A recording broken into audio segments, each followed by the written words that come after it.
Welcome back to SwitchCorner, my name is Alex and today we're going to be taking a look at Super Magbot from Team 17. Now this would most likely be compared to like a Twitch platformer. Think he's Super Meat Boy of the world, but it's got a hell of a twist to its formula, so hit subscribe if you love the Switch, as much as we all do here. Join our growing family and let's get started.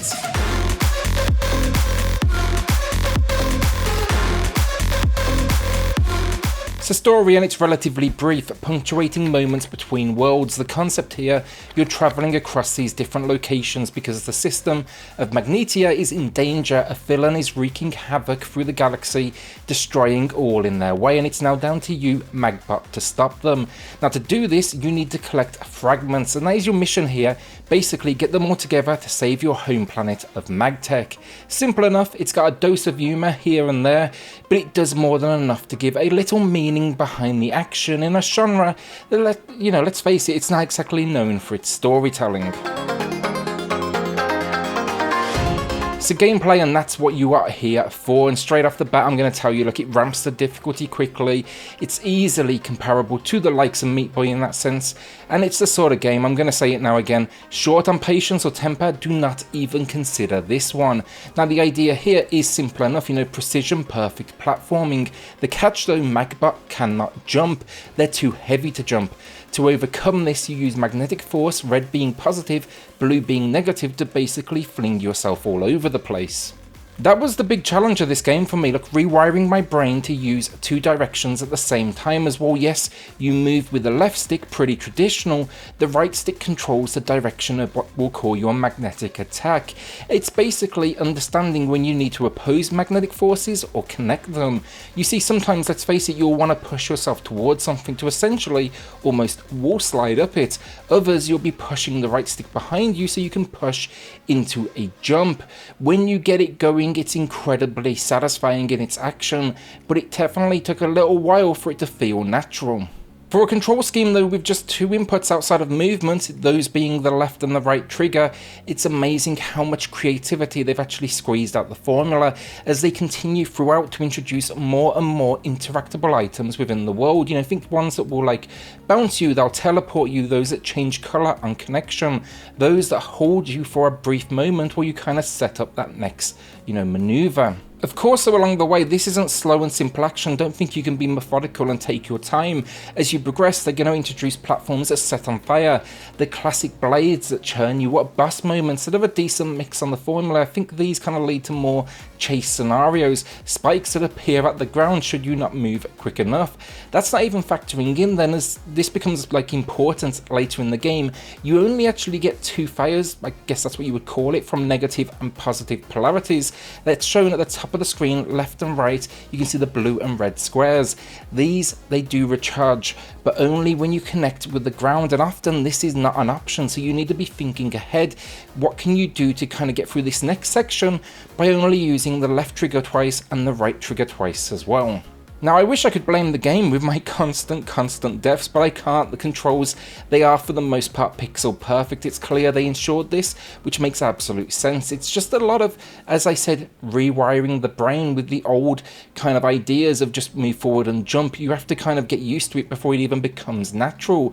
What this led to, though, for me was, say, versus Super Meat Boy, feels a little bit more trial and error, because you'll complete a section, then you'll need to take a look at that next section and start to piece together the input pattern you will follow. Super Meat Boy, it's basically jump and that's it. That comes natural. This definitely does not. Also, when the game introduces a new obstacle, there's just no introduction, rather try it, see what happens, and it's that trial by fire approach. And I think a little description here would have helped, because you die enough on your own already without the game basically forcing you into a scenario when you have to die just to kind of work out what you'll do next. Another issue for me then was the whole two blasts from each polarity.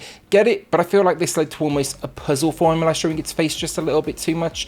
I could have lived without it, honestly. I think it would have been nice just to have been a traditional platformer. It would have, however, been a nice option to turn on and off in the menus, as you wanted to ramp the difficulty. The only other issue, Magbot's at its best with single screen action. Sometimes it does try to push beyond this, and that's where the frustration feels a little bit more forced, because it's a case of the screen moving. That means you have no idea what's coming up or how far you need to go. There's few levels like this, but they were for sure kind of the down moments of the gameplay. Otherwise though, look, there's over 100 levels here for you to face. Each has a nice ramping difficulty throughout the worlds. They introduce new mechanics, yes, with little guidance, but fans of the genre, you will not be disappointed. I near constantly started a level, held my breath and hoped for the best. Then when it comes to replayability, you have what's called broken levels, think extra challenging. You can basically scream at your screen even more, you even break your Switch if you want. That's before you even then factor in there's 2 collectibles found within each stage, 130 of them to go through. So yeah, this one's going to keep you busy for a good while, and overall I've enjoyed it. It's for sure unique in its mechanics, and thankfully with every death that I did face, I was more than willing to sit there and try again. Visually then, it's solid pixel work with each planet representing a different element. That leads to some nice variety. Think ice, fire, poison almost. These tie directly into the gameplay as well, with ice being slippery and so on. But I really actually like the visual design. It's simple but it's effective, and I never had any issues distinguishing what I needed to do next or where I needed to go. I had this concern going in, the red and the blue magnets wouldn't stand out, but yeah, absolutely no issues at all. It's all wrapped up then with some simplistic menus, some basic cutscenes that use the same in-game engine, and finally some real nice animations on our lead character. Not a huge amount going on in this world overall, but I think it more than works visually.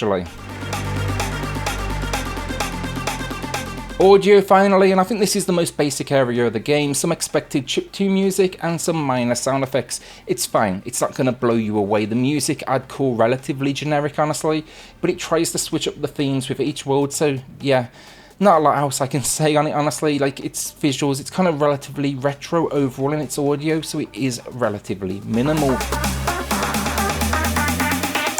So overall, Super Magbot, there's no question, absolutely unique. It's got this magnetism theme that it commits to from start to finish, and my main concern was, is it going to be repetitive? And it actually manages to not only pull it off, but consistently mix up the gameplay thanks to the world around you that you can interact with. It's hard as hell, as I said, to open this video, and there were more than a few occasions I had to walk away from the Switch, hands aching, grip sweating, breath held just a little bit too long.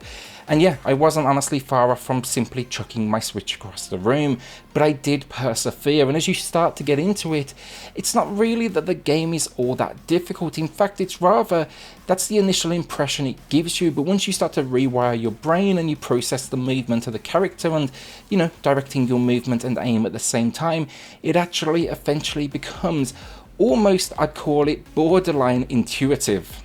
Emotionally, I for sure had my ups and downs with it, but by the end game, it was absolutely worth it. You know, it's got a few shortcomings here and there that held it back, but still a great 8 out of 10 from me. And if you want something that's not only going to challenge you, but also demand brain power on the fly, then this may be a great option for you.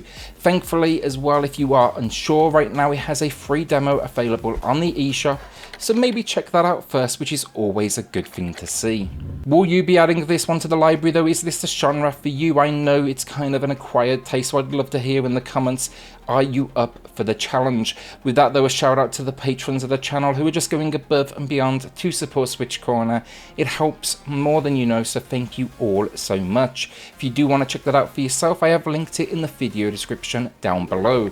Then hit subscribe if you love the Switch, as much as we all do here. Join our growing family, and I'll see you all on the next video. Thanks everyone.